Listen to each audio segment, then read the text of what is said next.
Muy buenas noches y bienvenidos a Signo Pesos, la economía al alcance de su pantalla. Estos son los temas claves de hoy. Desplome histórico de la economía. Aunque no hubo grandes sorpresas, el DANE reveló los pormenores de la contracción del Producto Interno Bruto en nuestro país durante el 2020. Analizaremos este informe con Sergio Olarte, economista principal de Scotiabank Colpatria.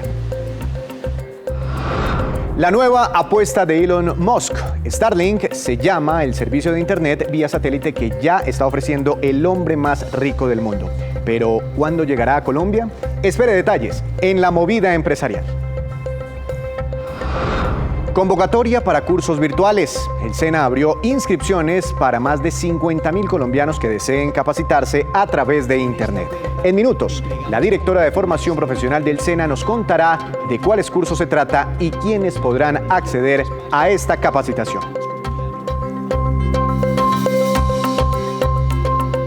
Y comenzamos esta emisión de Signo Pesos con esta que es la cifra económica del día. Menos 6,8% y corresponde a la contracción que tuvo la economía colombiana durante el año 2020, según el reporte oficial del DANE entregado hoy. Se trata del peor registro en la historia de nuestro país en cuanto a contracciones económicas, mucho más grave inclusive que la del año 1999, cuando la caída económica, recuerde usted, fue de 4,2%, histórica hasta ese momento. Y para desglosar y analizar el informe del DANE, le doy la bienvenida al doctor Sergio Olarte. Él es el economista principal del Scotiabank Colpatria. Doctor Olarte, buenas noches. Gracias, bienvenido nuevamente a Signo Pesos. Víctor, muchas gracias por la invitación. Unas muy buenas noches y un saludo muy especial a todos los televidentes. Doctor Olarte, este 6,8% negativo, ¿los toma por sorpresa? ¿Estaba dentro de los cálculos de ustedes en el Scotiabank Colpatria? Pues fíjese que si bien lo que usted dice es innegable, es la mayor contracción de toda la historia, por lo menos desde que tenemos las estadísticas oficiales del DANE, la verdad es que los analistas y nosotros mismos y las autoridades, especialmente el Banco de la República, esperaban una contracción aún más pronunciada de la producción el año pasado. Entonces esto nos sorprendió y nos sorprendió para bien en medio del número tan desastroso que es. No, claro, el Fondo Monetario Internacional la semana pasada había revisado, había mejorado la proyección, pero inclusive estaba cercana al menos 8%, es decir que el dato salió mucho mejor, muy por encima de esa estimación. Pero bueno, mirando por sectores, está la construcción, está el comercio, restaurantes, turismo, está minas y canteras dentro de los más afectados. ¿Eso era previsible? Sí, Víctor, la verdad es que muestra cosas muy interesantes los datos del PIB para mirar hacia futuro. Lo primero es que definitivamente los sectores que más tienen que ver con reuniones y con estar, digamos, interactuando socialmente fueron los que más perdieron en el año 2020, junto con ese sector que más se ve afectado por la disminución del comercio internacional, lo mismo, por las cuarentenas. Entonces vemos como el comercio, el transporte, lo que usted decía, los servicios, la construcción de todas maneras que es intensiva en mano de obra y no dejaban salir para contener la pandemia a trabajar de alguna manera. Eso hizo que esos sectores sufrieran mucho, al igual que minas y canteras, precisamente primero porque el carbón está teniendo una disminución de la demanda importante, digamos estructuralmente en el mundo, pero adicionalmente porque como no había comercio internacional, especialmente en el segundo trimestre del año pasado, no había cómo exportar nuestros commodities y cayeron mucho de precios, especialmente el petróleo.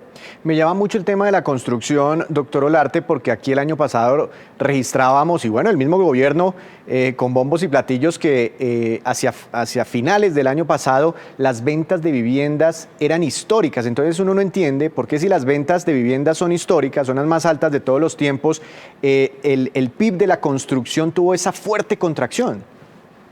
Eso es bien interesante. Entonces hay varios factores ahí. Lo primero es que las ventas de vivienda, sobre todo en estratos medios y altos de Colombia, es un fenómeno de disminución de inventario, por decirlo de alguna manera. Es decir, son viviendas que ya estaban construidas, se estaban demorando mucho en vender y se comenzaron a vender. Ahí no hay producción adicional, es porque ya estaban construidas. Lo que sí se ha venido reactivando mucho la construcción es la vivienda de interés social. Por desgracia, la vivienda de interés social en la contabilización del DANE, de la producción, no genera mucho valor agregado. ¿Por qué? Porque los terminados, digamos, de este tipo de construcciones son de menor calidad y eso lo que produce es menor valor de la producción, son viviendas menos costosas. Sin embargo, eso sí como que vislumbra una reactivación bien importante de la construcción, sobre todo cuando se tienen subsidios y cuando efectivamente, como usted nos contó, la demanda por viviendas aumenta. Entonces, a medida que se disminuye ese stock de casas que antes estaba, esa cantidad de apartamentos que estaba, pues se incentiva mucho más hacia la construcción y por eso pensamos que se va a reactivar este y el próximo año.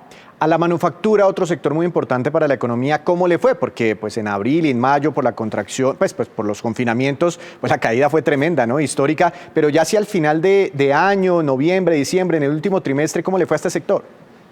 Acá se ven cosas también muy interesantes por lo que usted dice. Inicialmente fue muy complicado para la manufactura, sin embargo, a medida que dejaron o disminuyeron las restricciones de movilidad, la manufactura pudo volver a salir a trabajar y adicionalmente, como es muy difícil importar bienes y servicios y adicionalmente la depreciación fue muy importante, entonces las familias comenzaron a comprar bienes básicos, sobre todo nacionales. Y eso ayudó muchísimo a la manufactura, haciendo que noviembre y diciembre viéramos una recuperación importante, que a pesar que enero no la vemos tan fuerte porque de nuevo hubo restricciones de movilidad, sí pensamos que a medida que se van recuperando, disminuyendo los casos activos de coronavirus y aumentando la movilidad, la manufactura va a volver a ser una fuente importante en la recuperación gradual de la economía colombiana. Ojalá eso suceda en el 2021.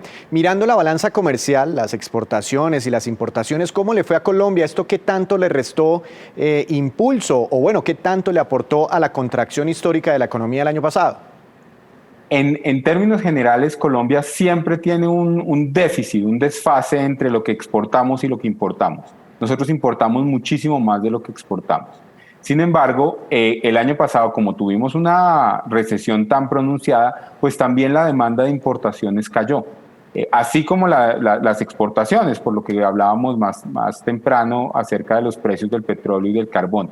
Sin embargo, en este momento, ese rezago, esa disminución de crecimiento por cuenta de ese desbalance, donde las importaciones son más grandes que las exportaciones, disminuyó de manera importante en Colombia.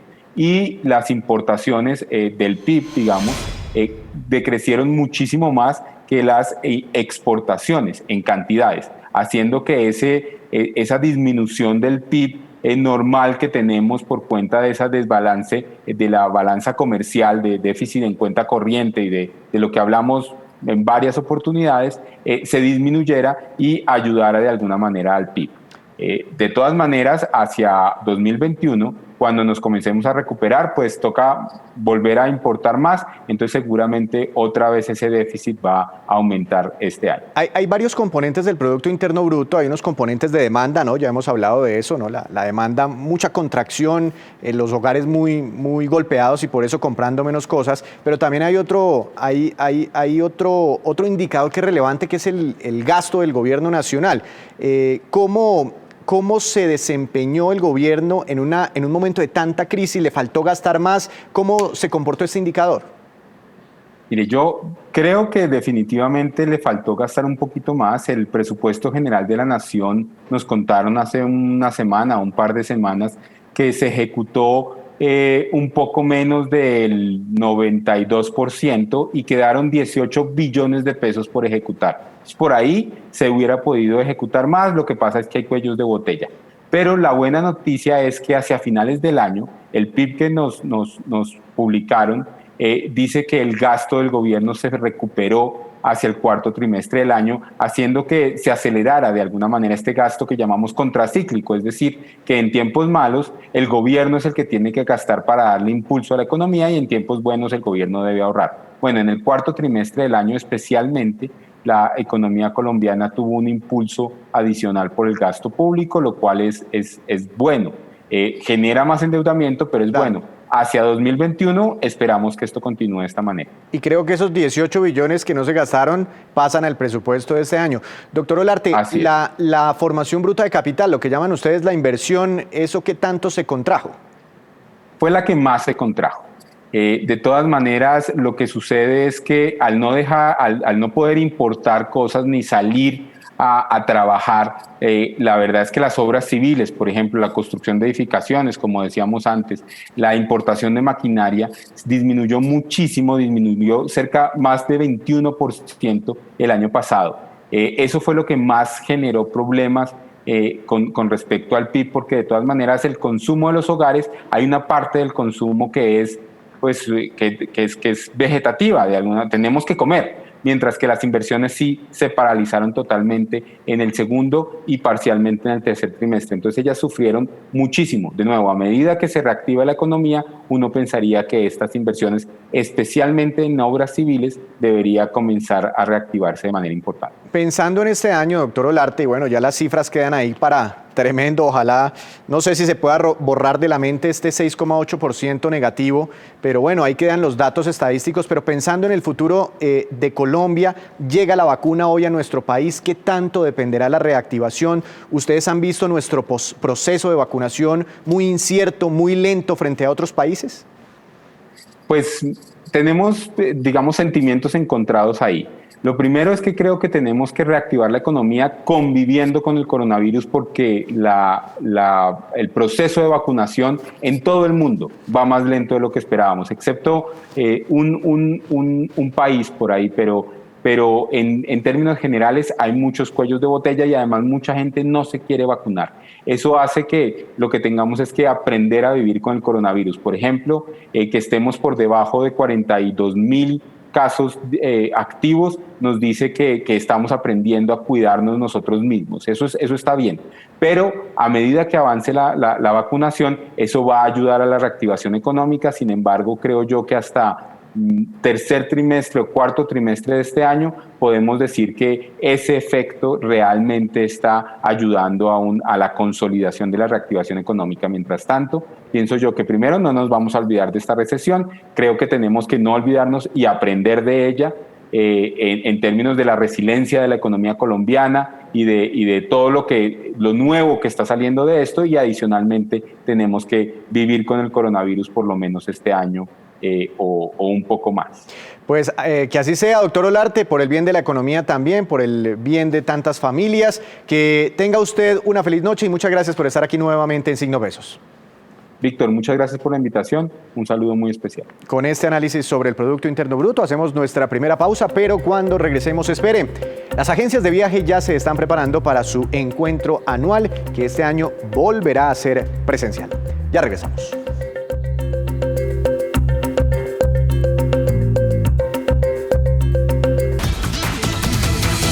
Y a esta hora llega Juan Fernández y su movida empresarial. Juan, buenas noches. Adelante, bienvenido.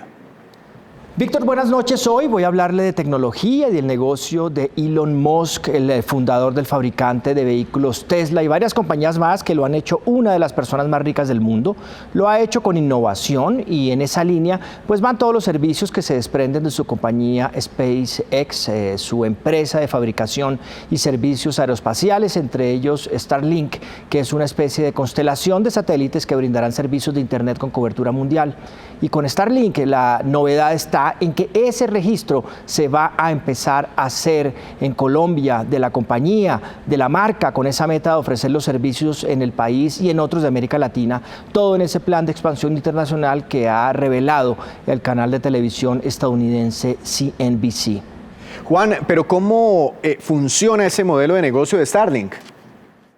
Mire, Starlink ya tiene funcionando un programa beta, como se le llama, público desde octubre pasado, con más de 10,000 usuarios. Acaba de empezar a ofrecer pedidos en países como Estados Unidos, donde zonas en las que no está, en Austria, en Nueva Zelanda, inclusive en México, y va a ofrecer esos servicios de internet de alta velocidad, es decir, de más de 100 megas a través de una red de internet interconectada con unos 12,000 satélites, de los cuales ya tiene más de 1,000 en órbita. Ese servicio servicio inicial no es barato, tiene un precio de $99 al mes, más los $499 que cuesta el kit, que incluye una terminal de usuario y un enrutador Wi-Fi para conectarse a los satélites, y será ese un precio estándar para todos los países, pero al final la rapidez de la implementación del servicio dependerá de los procesos regulatorios y burocráticos de cada uno, incluido, por supuesto, el nuestro. Muy interesante, Juan. Por ejemplo, en nuestro país, para esas zonas donde es difícil que llegue el cable, pero ¿hay compañías que ofrecen ya ese servicio aquí en Colombia, en nuestro país? Sí, ese negocio de Internet satelital ha venido creciendo en el mundo. En Colombia existe y hay compañías que ya lo prestan con buenos resultados. Ejemplo, HughesNet, que llegó a Colombia en 2016 cuando lanzaron el primer satélite. Hoy deben tener el quinto puesto como proveedor de Internet en el país, y también deben tener más de 40.000 abonados. Los clientes en estos servicios son compañías petroleras, pesqueras, todo el tema de la agroindustria, entre otros. Y es un negocio sobre todo para llevar Internet a zonas remotas, en las zonas rurales. La penetración de Internet en Colombia sobrepasa a lo sumo el 13-14%, y pues hay más compañías como AxNet que también lo ofrecen. Y esta pues es, Víctor, la movida de hoy sobre este negocio del Internet satelital y cómo se empieza a mover el mercado con este anuncio de la compañía de Elon Musk. Juan, gracias. Lo esperamos mañana con más movidas empresariales. Y ProColombia, cambiando de tema, reveló hoy datos del impulso que han tomado en nuestro país las inversiones de las llamadas compañías Ancla. La presidenta de ProColombia, Flavia Santoro, nos cuenta de qué se trata y cuál es el balance del año pasado. Veamos. Colombia se está convirtiendo en un hub para la inversión de empresas Ancla. Estas son compañías que por su reputación, por su reconocimiento internacional, por el tamaño de sus operaciones y por promover encadenamientos productivos con empresas locales, son esenciales para generar competitividad y desarrollo en las regiones de nuestro país.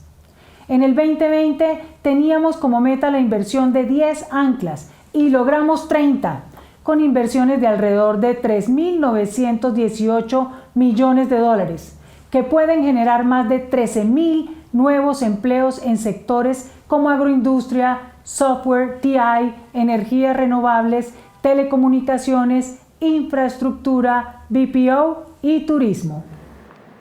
Más información. ANATO inició hoy el proceso que permitirá la realización de la Feria de Agencias de Viajes en abril próximo en Bogotá, que será presencial. La presidenta de ANATO, Paula Cortés, nos cuenta detalles.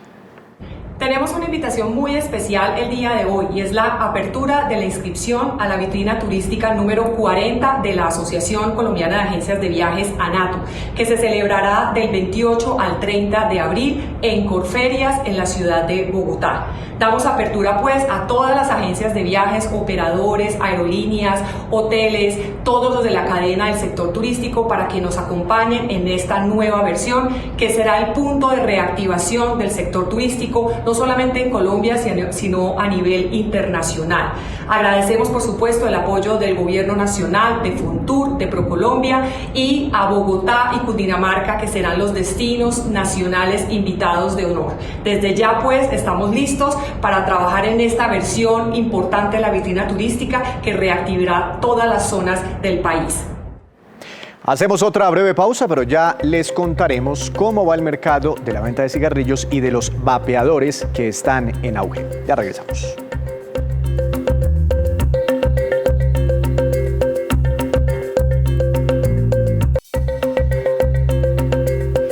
Regresamos a Signo Pesos. Una de las alternativas que tendrán miles de colombianos este año para capacitarse es la formación virtual. El SENA acaba de abrir justamente una oferta muy atractiva para este tipo de educación. Doctora Nidia Gómez, directora de formación profesional del SENA. Buenas noches, ¿cómo ha estado? Buenas noches, Víctor. ¿Cómo ha estado usted? Muy bien, gracias. Muy bien, no, y mejor con estas noticias del SENA. ¿Cuántos cupos hay disponibles? Bueno, nosotros tenemos 55.600 cupos en 11 programas de formación 100% virtuales a nivel nacional. ¿Y en qué tipo de cursos hay disponibles? Nosotros tenemos una formación titulada que tiene un nivel técnico y un nivel tecnólogo. En los niveles técnicos tenemos todo el tema de técnico en microfinanzas, procesos agropecuarios, administración de salud, patronaje, todo el tema de control de calidad de confección industrial. Y en el tema de tecnólogos tenemos todo lo que es logística, todo el tema de desarrollo de sistemas de información, la parte de formación en multimedia, negociación internacional. Entonces tenemos una amplia gama y todo el tema apuntándole a todo lo que es economía naranja, habilidades digitales y cuarta revolución industrial. Estos cursos técnicos y tecnológicos, fue que me dijo, o tecnólogos, ¿son homologables para después profesionalizarse? Pueden seguir una cadena de formación, sí, efectivamente, a partir de técnicos y reconocimiento de aprendizajes previos para que lo lleven a tecnólogos y a un profesional. ¿Cuánto dura el técnico y cuánto dura el tecnólogo? Los programas técnicos duran 1 año y los programas de nivel tecnólogo 2 años. ¿En qué se diferencia un curso virtual del SENA con el curso presencial, que es muy llamativo? Efectivamente. Nosotros tenemos en el curso presencial, debemos hacer algunas acciones en centros de formación. Hoy, frente a esta pandemia, pues nosotros tenemos algo que se llama la formación con alternancia, que significa que tenemos apoyos digitales para el desarrollo de la formación, mientras que la formación virtual es totalmente a través del computador y lo puede hacer toda persona que tenga computador y conectividad. Claro que sí, eso es muy importante. Entonces, sin desplazarse a ningún lugar. Claro, claro. Además, perfecto para estas épocas de pandemia. ¿Esto tiene algún costo para esos 55,000 interesados? No, para nada. Todos nuestros servicios SENA son gratuitos. Todo el proceso de su inscripción, de su registro, matrícula y todo el proceso de la formación misma es gratuita. ¿Cuáles son los requisitos para los interesados? Es decir, mínimo debe ser ya un graduado o un bachiller o puede estar terminando el colegio. Los técnicos tienen que estar grado 9º y los tecnólogos ya terminando su bachillerato. Haber terminado su bachillerato. Sin embargo, todo depende del programa que ellos escojan y del perfil que se requiera. Claro. ¿Dónde y cómo pueden inscribirse? Ellos en el portal Sofía Plus hay una parte que dice programas virtuales. Allí, si están registrados, pueden hacer su inscripción. Si no, deben registrarse y posterior hacer la inscripción. En caso de que no puedan realizarlo por el portal Sofía Plus, pueden realizarlo por la línea gratuita en Bogotá al 343-0111 o en la línea nacional 018-910-270. ¿Estos son los únicos cursos virtuales que va a ofrecer el SENA o más adelante podemos esperar en otras? No, frente a toda esta situación que se presentó para nosotros fue un gran reto y tenemos un reto para el año 2021 en donde vamos a desarrollar 60 programas de nivel virtual, de modalidad virtual, de los cuales son 30 de nivel técnico y 30 de nivel tecnólogo. Pues estaremos muy pendientes a esos anuncios. Doctora Gómez, gracias por contarnos aquí estos detalles, siempre las alternativas que hay desde el SENA. Que tenga una feliz noche. Gracias, que esté muy bien. Ojalá los colombianos aprovechen esta oportunidad. Y ahora vamos con estos, que son los indicadores económicos que usted siempre debe conocer antes de irse a dormir. El dólar en su negociación Next Day, porque hoy fue festivo en los Estados Unidos, por eso el dólar oficial no se movió. La TRM vigente para hoy se mantiene estable para mañana, pero en la modalidad Next Day tuvo una caída, se ubicó por debajo de los 3.500 pesos, se negoció en promedio más o menos en 3.484 pesos, cayendo 28 pesos con 21 centavos frente a la tasa representativa vigente para hoy. El petróleo de referencia Brent, que se negocia en los mercados europeos, sí se movió, subiendo 1,38%, se ubicó por encima de los $63 por barril por primera vez en 13 meses. El café, por el mismo tema, feriado en Estados Unidos, se mantuvo también estable para mañana en 1.053.000 pesos por carga, Día de los Presidentes, además, en Estados Unidos. El índice Colcap de la Bolsa de Valores de Colombia subió 0,25%. Aquí no era festivo para el mercado bursátil. La acción más valorizada, Banco de Bogotá, ganancia de 3,67%. La acción que más cayó, ETB, retroceso de 4,24%. Y antes de despedirnos, los dejo con el siguiente dato. La compañía Philip Morris presentó hoy estas cifras a nivel mundial sobre cambios en sus ventas durante el 2020 por el auge del consumo del tabaco calentado entre millones de vapeadores. En primer lugar, la compañía ya tiene 17,6 millones de personas vapeadoras, la mayoría de las cuales fumaban antes el cigarrillo tradicional, pero se cambiaron a este nuevo producto. Por eso las ventas de tabaco calentado, que es el que se usa para el vapeo, subieron 27,6% el año pasado. En total, Philip Morris vendió 76 mil millones de unidades de tabaco calentado. Y en contraposición bajaron 11,1% las ventas de cigarrillo tradicional de esta compañía, cuya marca emblemática es el Marlboro.